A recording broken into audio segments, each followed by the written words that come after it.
Elmer's Rotten Apple, Chapter 48. But Dale didn't die. He bounced directly into the mattress of trash piled into Lloyd's truck bed. The debris acted not only as an excellent cushion, but as a perfect cover. Dale and Elmer blanketed themselves underneath the trash immediately, so Lloyd wouldn't peek into his rearview mirror and detect his two extra passengers. Given time, all the clinks, clanks, buzzes, and other noises often attributed to Almond City metamorphosed into a country silence. The truck's rattling innards became the only noise to be heard the moment Lloyd began driving down rural roads instead of urban streets. Occasional screeches from predatory birds and rare injunctions of farmers commanding his horses to plow faster also decorated the journey into the farmland. Lastly and most infamously, there were endless thoughts to listen to. Countless mental disquisitions were held within Dale's head, ranging from conspiracy theories regarding Lloyd's origins to chaste visions of the past to knowingly erroneous guesses of their destination. The most sovereign of prognostications was an image of a deceased Dale and Elmer murdered by Lloyd's hand. Dale didn't remember falling asleep, but he woke to the sensation of being lit on fire, and he reacted appropriately by springing to life with the power of an overwound jack-in-the-box. Before too much of a ruckus was made, something struck Dale's chest, returning him to his initial resting position. From Dale's brief but powerful rise emerged a columbus of dust.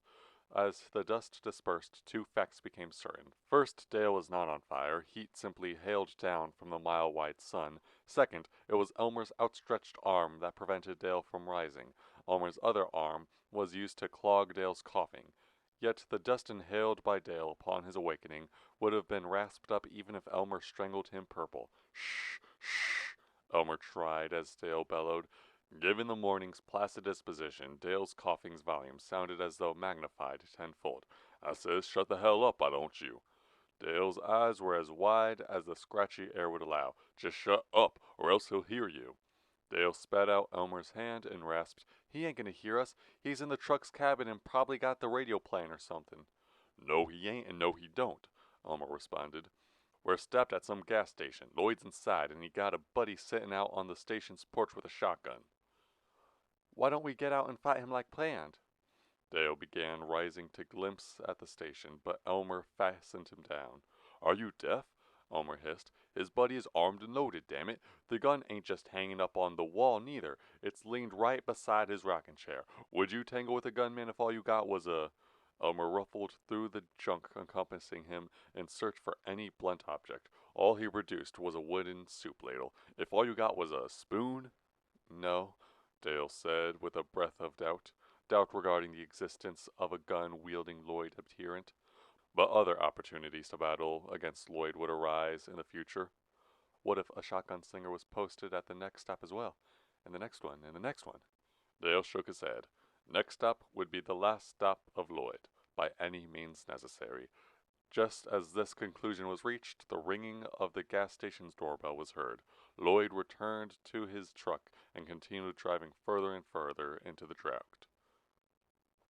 Next stop will be the last, by any means necessary. Chapter 49. 3 hours passed and the formidable sun remained stationary in size, location, and temperature throughout every second. The truck bed eventually became filled not only with waste, but with dust kicked up by the truck's tires. All the dust settling over Dale and Elmer did a terrific job absorbing and retaining the sun's heat, thus transforming the truck bed into a tortuous incubator. It was the most anxiety-inducing, uncomfortable ride of Dale's life. By the time it came to a sudden halt, 3 feet of dust separated him from the outside world. The truck's engine died shortly after its tires stopped rolling, and the passenger side door creaked open a few seconds later. A few light footsteps followed, and the falling tailgate's metallic boom came next. Dale heard a clawing sound which indicated the removal of trash from the truck's bed. Yes, they arrived at Lloyd's dump site, and Lloyd was unloading his truck one armful at a time. What do we do? Dale asked, unsure if Elmer heard or was allowed to respond. A few more articles of garbage were removed from the truck. Wait, Elmer said, his voice muffled to near unrecognizability. If one more word left Dale's mouth, he'd cough until his throat grinded to sandpaper, so he responded to Elmer's command with silence and obedience. Lloyd removed another armload of dusty junk from the truck. The showdown was getting closer. It was inevitable at this point, no matter how many shotgun-wielding men awaited. Each heartbeat sent tremors throughout Dale's body. Another garbage stack was withdrawn, and all fell silent. Dead silent. Well, look who it is. Lloyd released a mouthful of hyena yips. Dale's once alive and rambunctious heart ran out of fuel and dropped, deader than a popped balloon. Isn't it the one and only Elmer West? Elmer was considerably heftier than Lloyd, but at that moment, Dale lost all faith in Elmer's ability to damage such a monster. Tell me, Lloyd continued, standing upon the junk mountain's crest, did your puny friend tag along, or did you decide to play lone wolf? I bet your friend is hiding under all this rubbish as well. In fact, I bet he's in this very spot. Dale sprung to his feet despite all that was layered on top of him. With the whole of his chest, he declared, I'm right here. Lloyd paused, astonished by Dale's loud confidence. During Lloyd's momentary halt, Elmer also jumped from his cover and batted the wooden ladle directly into Lloyd's jaw, snapping the spoon in two. Pressing an open palm over his broken chin, Lloyd stumbled backwards and tumbled off the junk pile and the truck altogether. For the first time all day, Dale viewed the world around him. The entire globe was made of dust and nothing more. In front of Lloyd's parked truck stood the carbonized remains of the only man-made structure visible throughout the land. Before collapsing in on itself, the charred farmhouse had stood 2 stories high. The uninhabitable building was now shot up enough to be completely transparent. The only excuse for vegetation in existence drifted along the shanty lot's perimeter in the form of a mummified tumbleweed. Although there was no doubt that the area Dale and Elmer found themselves in was at one point cultivated and prosperous, all the topsoil had since dehydrated and withered to dust. You really hit him hard, didn't you? Knocked him clean off the truck, Dale broached. I didn't hit them that hard. Elmer spoke with suspicion as he scanned the dirt Lloyd should have landed upon. All he found was a Lloyd-shaped imprint in the dust. The son bitch faked it, I'll bet you $100. There's only one place to hide, Dale said, eyeballing the torched shanty. Ribbons of discolored ash twirled from the house's frame with every hint of wind. Only 3 steps in could be made in that hunk of junk before he'd become impaled or trapped like a webbed insect. Elmer shook his head.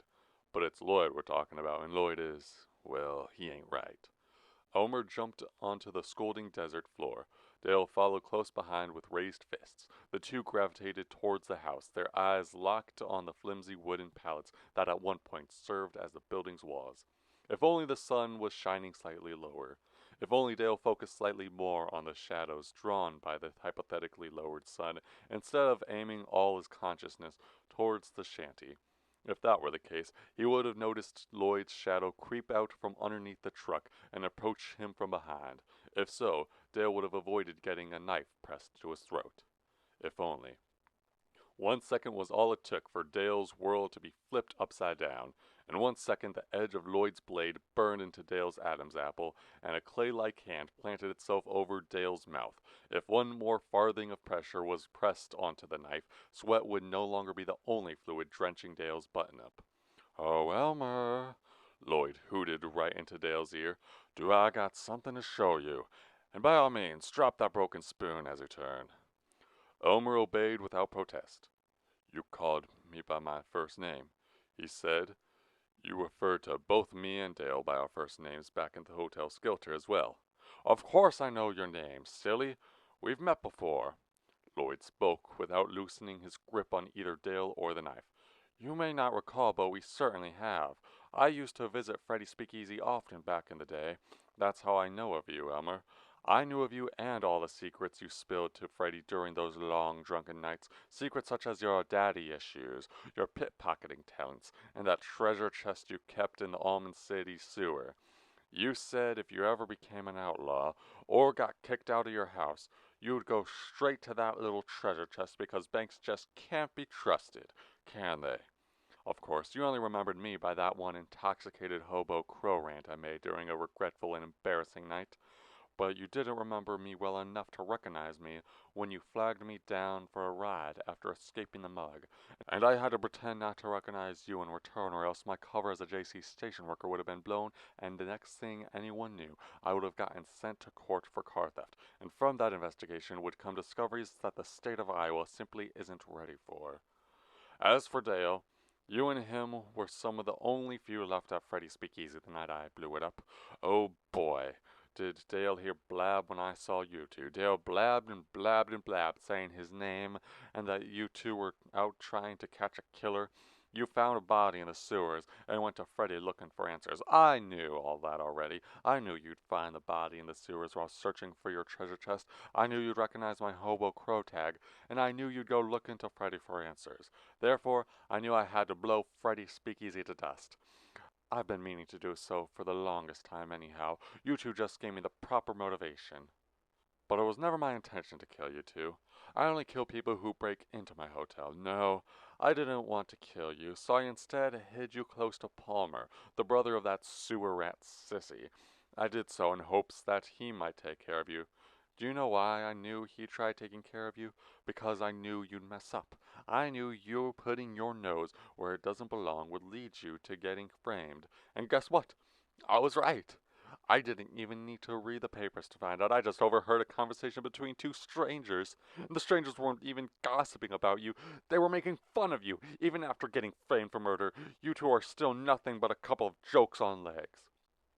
Lloyd stopped speaking because he was laughing so passionately. If he laughed any louder, his hold on the knife would slacken. Omer was flabbergasted. So it was Dale who told you our names, huh?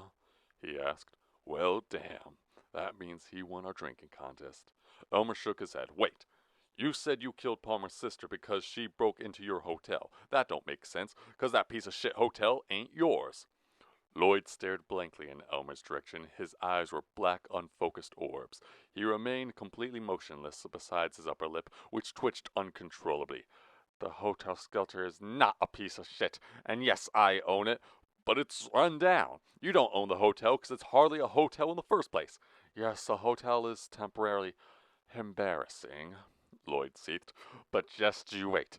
Given time, everything will be brighter. It could happen today, tomorrow, maybe it's happening right now. Either way, I can't provide charity to anyone until my time is due, until Hotel Skelter's time is due.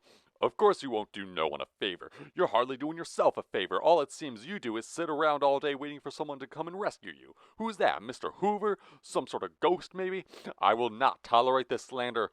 I most certainly do not lie about all day and do nothing. Every painstaking second of every painstaking day, I toil until I run out of sweat, run out of tears, and run out of blood. Tearing up carpets, tearing down walls, rebuilding it all again, taking out trash, warding off intruders. Only I and I alone can do it. Obviously you can't, because as we've already stated, your hotel is a piece of what? Without either noticing, Lloyd freed Dale sometime during the heated debate. He now stood within spitting distance of Elmer. A piece of shit! It's a gigantic building built from garbage and shit, and you can't do shit about it because you're a bloody madman. You're insane. Your brain is broken to smithereens, and you'd rather kill your fellow hobo than help him out. Lloyd was taken aback. Why, you little... I am many things, but I am not a hobo. Why, it's even your name, Hobo Crow, the name you gave yourself. No, you're lying. Lloyd laughed. My name is not Hobo Crow. That's the name of all those parasites camping in my hotel. Each one of those bodies is a Hobo Crow.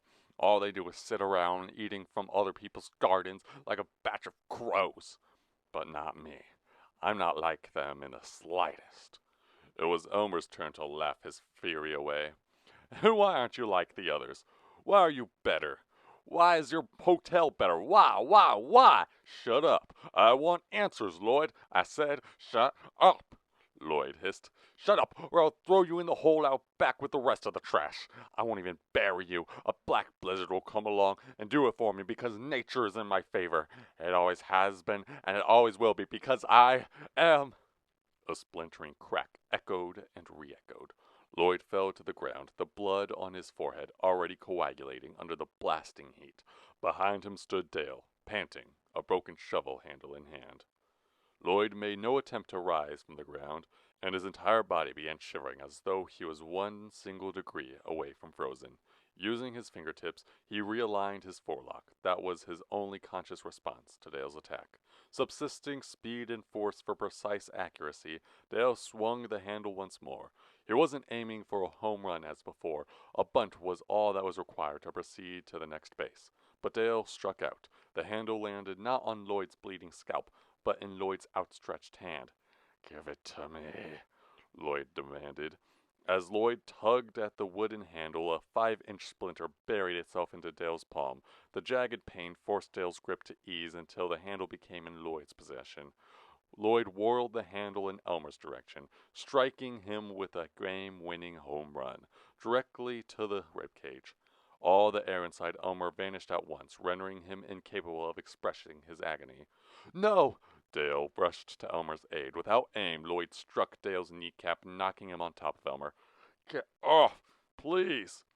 Elmer released a decrepit wheeze. Dale's weight pressing against Elmer's chest caused his ribs to collapse like a stepped-on cardboard box. Dale tried rising, only for a tempest of discomfort to surge all the way to his waist upon putting the slightest amount of strain on his shattered kneecap. "Get off!" Elmer tried pushing Dale away, but Lloyd's handle fired down upon the two once more. The cracking sound produced by Lloyd's strike alone would wring undeniable discomfort out of anyone listening. "I'm going to kill you. I'm going to beat you two until there's nothing left but a flat purple stain in the dirt. Please stop," Elmer rasped. "You was right all along. Hotel Skelter is grand. It really is." "Lies!" Lloyd screamed as he beat the two. "You don't really mean a word you're saying. You're just trying to sweet-talk me, but I don't believe it. I don't believe it, and I don't need it, because I know Hotel Skelter is grand regardless of your meaningless validation." Lloyd bashed Elmer in the ear, causing the remainder of his monologue to be replaced with an 8-octave ringing. "Please, stop," Dale gurgled before spitting up a loogie of maroon slime. "Shut up and die!" Lloyd released a barrage of swings, transforming his arm into an invisible blur and imprinting amethyst-colored streaks into Dale and Elmer with every beat. Dale only saw two things while being pummeled. First came the cerulean sky, and that eventually faded into a summarization of his entire life, as is often the case when one nears death. Dale's vision started with childhood and meandered throughout every pleasure and pain sense, along with every vice and virtue, every time he broke free from the ignorance of innocence, only to realize later that innocence doesn't metamorphose into maturity, but instead molts and regrows like the scaly skin of a snake. He re-encountered Rita and Elmer and Freddie, all for the first time. Rita as a child, Elmer as a prisoner, Freddie as a bartender, and he watched them all grow and wilt over and over like seasonal flowers until Dale's recapitulation ceased midway, corresponding perfectly with the end of Lloyd's tyranny. Dale didn't see the causation of Lloyd's ceasefire. His imagination blinded him from that.